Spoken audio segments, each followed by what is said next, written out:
মেয়েটি জানতই না যে তার স্কুলের আন্টি তার আসল আম্মা। অন্যদিকে তার আব্বু অনেক কষ্ট করছে তাকে বড় স্কুলে লেখাপড়া শেখানোর জন্য, তাকে ভালো একটা মানুষ হওয়ার জন্য। তার আব্বু তাকে গালে তুলে খাইয়ে দিচ্ছে। তার আব্বু তাকে অনেক ভালোবাসে।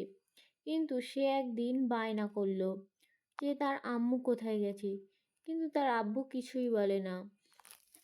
অপরদিকে তার আব্বুকে দেখা যায় জোকার সাজে গ্রামের সবার মনোরঞ্জন করতে, এবং তারা খুশি হয়ে যে টাকাটি দান করে সেটি দিয়ে সে তার স্কুলের ফিস ভরে। সে জোকার সেজে মানুষের আনন্দ দেয়, তাতে তার কিচ্ছু যায় আসে না।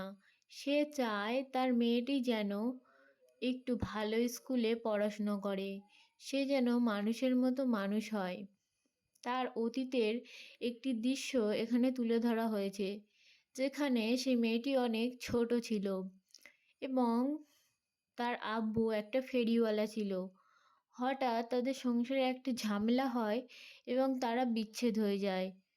মেয়েটি অনেকবার জিজ্ঞেস করার পর তার আব্বু তাকে সত্যি ঘটনাটা বলে দেয় যে অতীতে কি হয়েছিল তার আম্মুর সাথে, এবং তারা এখন আর একসাথে থাকে না।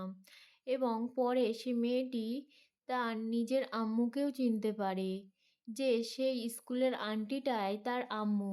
একদিন তার মেয়েটি হঠাৎ করে হারিয়ে যায়, তখন তার আব্বু তাকে খুঁজে না পেয়ে তার আম্মুর কাছে এসে বলে যে তুই আমার মেয়েকে লুকিয়ে রেখেছিস।